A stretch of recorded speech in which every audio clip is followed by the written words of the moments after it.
What's happening, YouTube? I'm Transient. Welcome to my channel. As always, we are playing Watcher of Realms.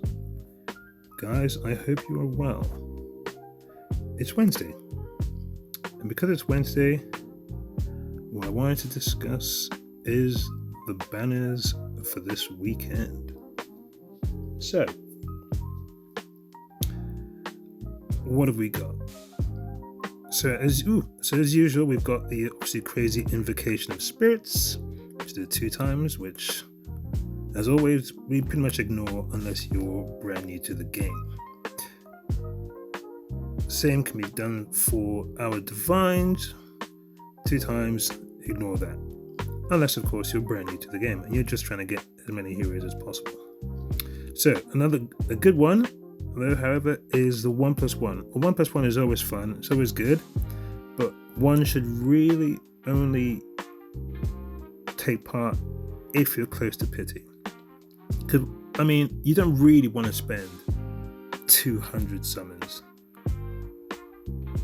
just to get possibly Shamir and Absan or Aspan, whatever. But if you're close to pity, then it doesn't matter so much. And then you can get 2 heroes, and you could be lucky. I think I've only ever done it twice, and the first time I did it, I managed to get a Toreador. That was very early on in the game, and you should have seen how I went nuts when I got Toreador. Anyway, so if you're close to pity, that might be something worth investing in. Okay, now we have 2 standard banners. We have your normal special Invocation of Spirits, and then there is a special Divine Summoning. So, I'll start with a special Invocation of Spirits. We have Lightlock, Navras, Deimos, Eris, and Ryzan. Okay, so quickly go through the epics. Lightlock, he's alright. He used to be OP very early in the game, long before I even started playing. But he's one of the healers you'll probably get very early on when you start this game. He can be useful, and unless you get some of the better healers, if you're early on in the game for the Trial of Watchers, he will be useful fairly on. Navras is pretty cool. If you're new to the game, he is, I believe, is he the new? I think he's the new epic. Well, the new hero that you get instead of, what is her name? Oh my god, some of these rares that you cannot remember. So let's see, what is her name? Yes, instead of Maureen. Maureen was a hero you would get, but now you get Navras, I believe. Yeah, he's pretty good when you first start the game, and he's also one of the few mages in Nightmare faction, but I think he's also an esotericist.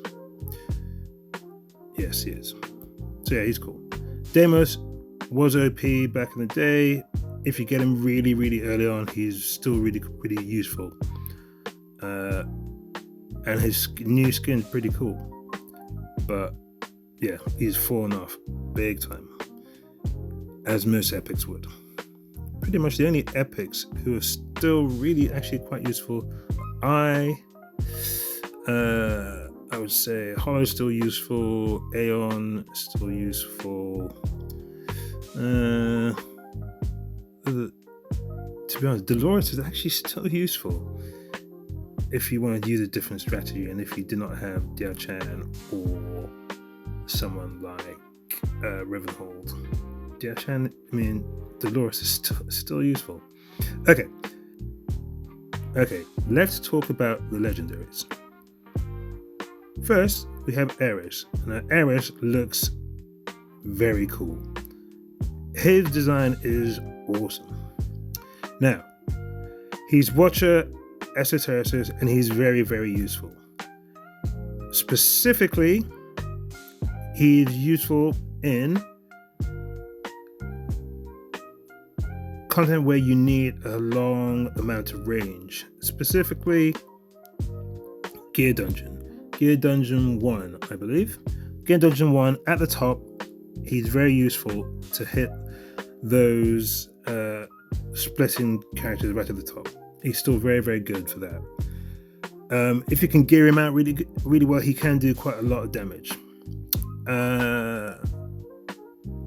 Other than that, he doesn't get used in lots of places, but the places where he does get used, i.e. Gear Dungeon 2, he is very, very good. Okay, and then we have Ryzen.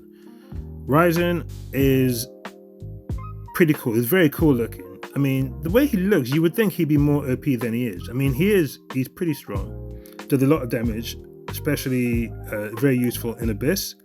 I have never ever used him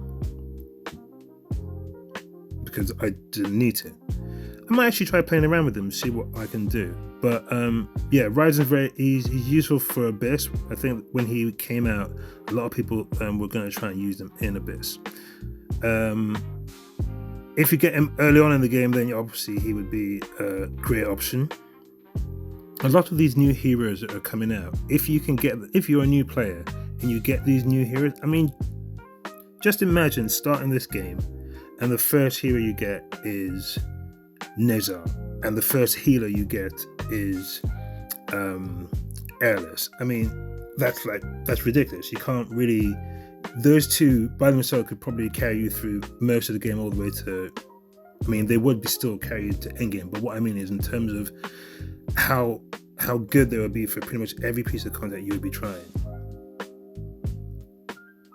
It's ridiculous, but I mean, yeah. So, in comparison to some of the heroes you would have got if you'd started this game 2 years ago, they are just light years ahead.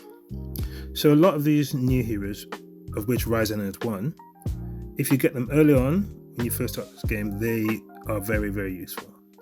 For endgame players who've been playing for a long time and so on, Ryzen is okay, but it's probably not necessary for a lot of people.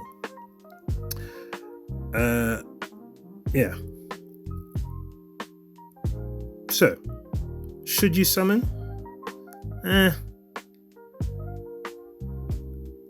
Short answer, no, in my opinion. And I'll say why in a minute. Right, next one. We have the special divine summoning. We have Edith, and we have Comet. Obviously, the epics are Theowin, Vortex, and Nisalt. Vortex, I still use him sometimes. I use him in the Trial of Watchers. Theowin, don't use him. And Nisalt, she did have her uses. She can still be used in the Codex.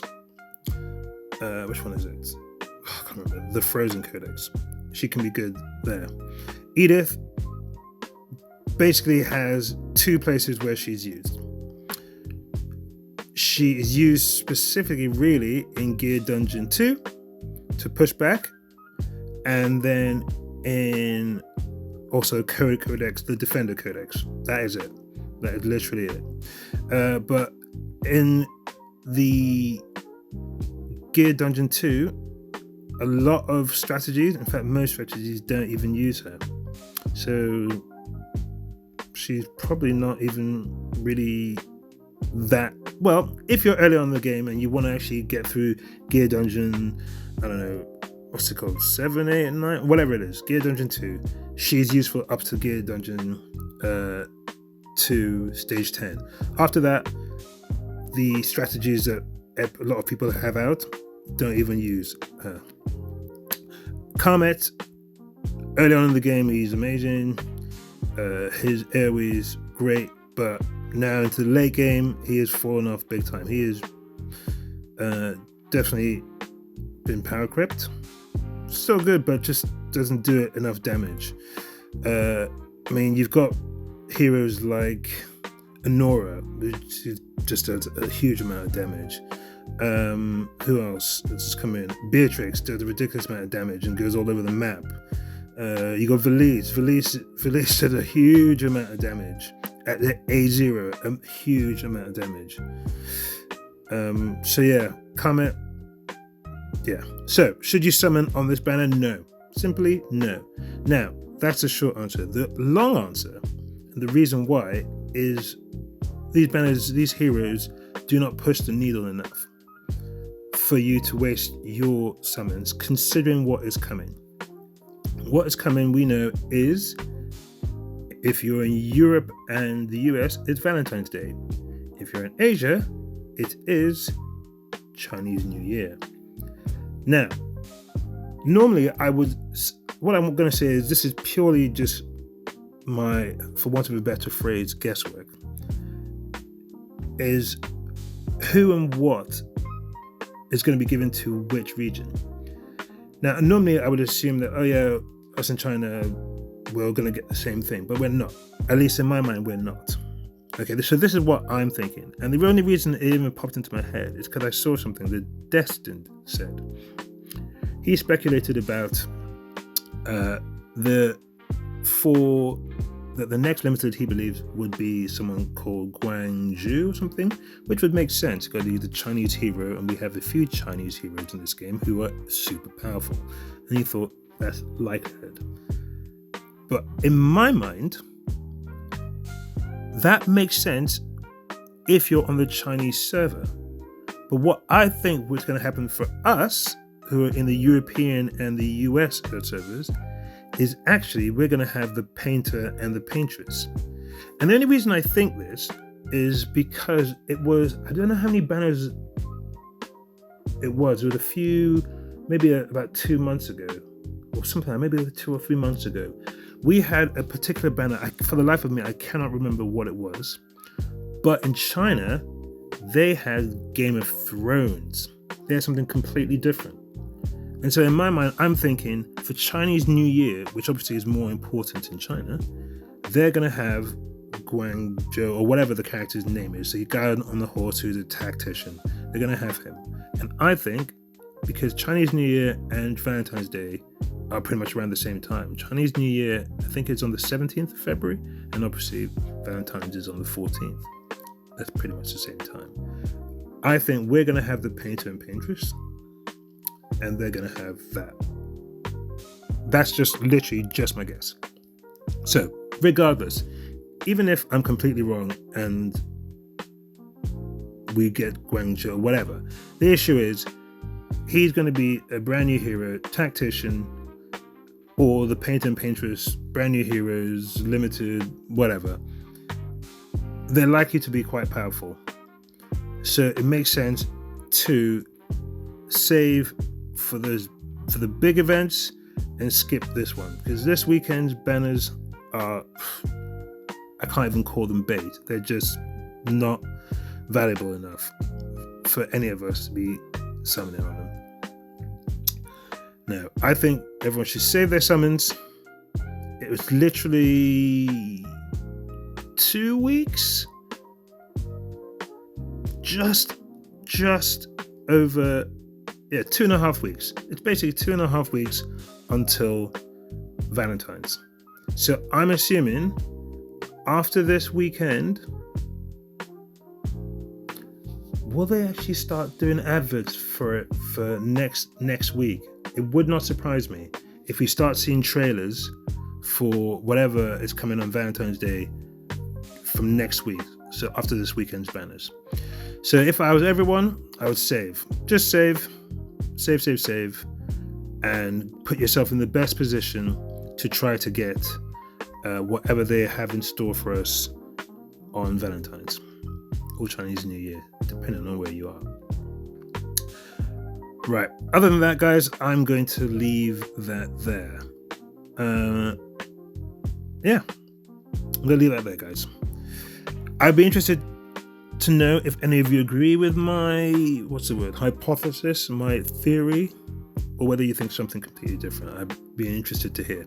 Feel free to put something in the comments.